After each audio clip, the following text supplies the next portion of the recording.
Hey guys, Retro Gaming Maniac here, and in today's video I wanted to talk about the PlayStation Portal. So I'm sure you know by now what it is, but PlayStation Portal is a portable handheld cloud streaming device that allows you to play your PlayStation 5 games on the go, either at home or away from home, assuming you have a good Wi-Fi connection. So it's basically a cloud handheld, and it's coming out in February of 2024, and it's got pretty good specs. Now, it doesn't really have much of an operating system, so I'll get into that in a bit, but I was going to give you my thoughts on the PlayStation Portable. Is it a good idea? Is it something you should get? Is it something you should pass on? So anyways, so the PlayStation Portal is coming out in February, as I mentioned, and I've been a Sony fan for the longest time. I mean, I had a PS1, 2, 3, 4, PSP, PS Vita, PS Vita TV. I've had every iteration of PlayStation console for the most part, and I've always been a PlayStation fan. And I kind of stopped playing PlayStation games after the PlayStation 4. It's not because I don't like them or anything like that. It's just that I've gotten more into PC gaming lately, and a lot of the games are compatible with PC. So, you know, you can play God of War on PC now. And I kind of just enjoy that. I can tend to find better prices on PC for the games and everything. But this isn't a, PlayStation versus PC video. This is just my thoughts on the PlayStation Portable, so let's get back to it. The reason I brought up my, history with PlayStation is because I did have a PS Vita, and I loved that system. I got it when it came out. I've got a pretty significant PlayStation Vita collection, including some imports. And it was a great system that allowed you to do remote play, which is basically what the PlayStation Portable is. It's a system that allows you to remote play either at home or away. Let's give a quick rundown on the specs of the PlayStation Portal. So it's a handheld device, and I guess the main thing about the PlayStation Portal that is going to make it, a good option for people is it has a good screen. So it's a 1080p, 60 hertz, 8-inch screen. And it's an LCD, so it's not an OLED, unfortunately. But, there's pros and cons to each. The main selling point for this, I think, is obviously the capability of it being able to do remote play, but also the fact that you're getting a DualSense controller, like a full-size DualSense controller, which has always been kind of the hard part to do with portables, is getting the controls right. Really, Nintendo Switch has done a really good job with that, but even that, the Joy-Cons are small and kind of hard to hold, not very comfortable. You get the really small analog joysticks and stuff. So the fact that you get a full-size DualSense controller with the PlayStation Portal is really cool. The other, some of the other selling points, I guess, is it's going to have a long battery life. So this thing doesn't really have much of an operating system. Now, if you're asking what I mean by operating system, other handhelds like the Logitech Cloud Gaming handheld, that one has an Android-based operating system. So yes, it can do cloud gaming, but underneath it all and everything, it's just kind of ran by Android. So you can do emulation, play Android games, things like that.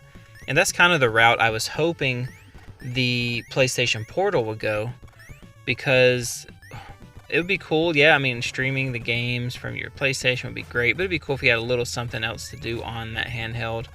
If it was Android-based, you could watch YouTube, you could do movies, you could do emulation, things like that. I'm guessing Sony didn't want to dabble in that too much, and by not doing that, they are saving the buyer money, because that does cost extra.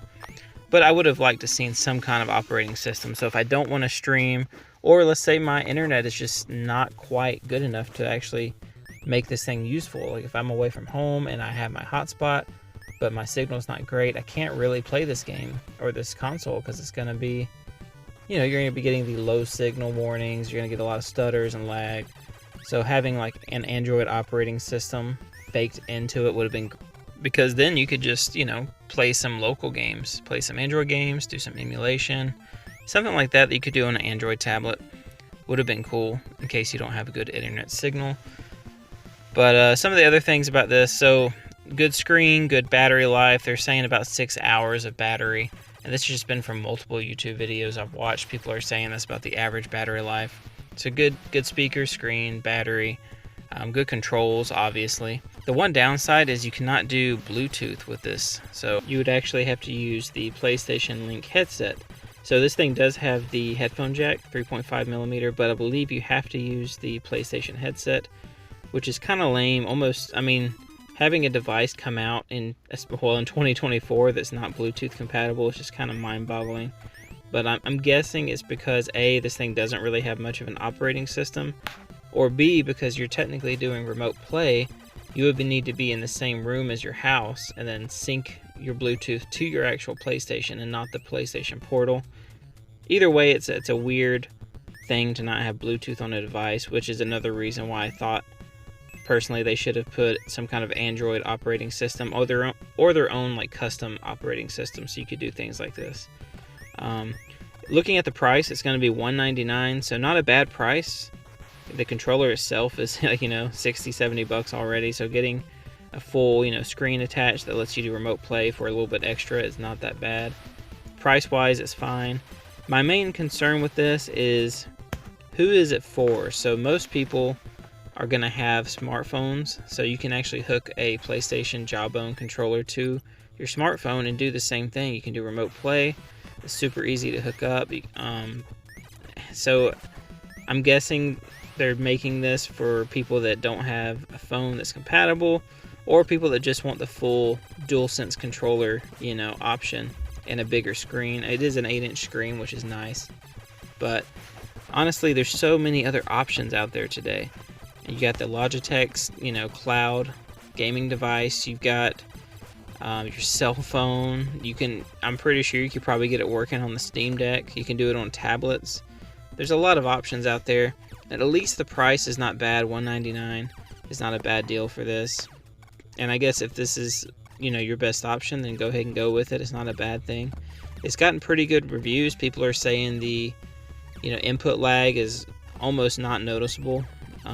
The screen looks great. It plays fine. Very rarely do you get any kind of like slowdown and all that. If you are using a Wi-Fi hotspot, meaning you're away from the house, it has been pretty common to get, you know, stuttering and slowdowns and the low signal message popping up, kind of like you would do with, you know, any other device you're streaming with. I know I used to do remote play with the PS Vita, and I would get that message a lot. It worked fine in the house when I was near the PlayStation, but away from home, I would get that stuttering and low signal message. But this is kind of just my thoughts on the PlayStation Portal. Overall, it's a cool device. It's going to be a very small market, I think. It may sell well, who knows, but there's so many other options out there these days for devices like this. Almost anything, you know, that has a screen on it has some kind of operating system that would allow you to do the same thing. So, you know, tablets and Steam Deck, Logitech Cloud, gaming, your cell phone. There's so many options out there. So cool device, not necessarily something that's needed. And honestly, it looks nice, but I feel like they could have did so much more, giving it a proper operating system to make it a little more useful. If this thing had Android on it and it had some decent specs, I would have been super tempted myself to get it, because I mean, I don't have a PlayStation 5, but I mean, you could use the DualSense controllers and play different games and just have like a really nice gaming tablet, if anything. But anyways, that's my thoughts on the PlayStation Portal. I probably didn't cover everything, but just wanted to give you a rundown on just what I think about the system. Anyways, if you enjoyed this video, hit that like button and let me know in the comments what you think about the PlayStation Portal. Is the PlayStation Portal something you're looking at getting, or are you interested? Let me know in the comments below, and hopefully we will see you on the next one. Thanks for watching.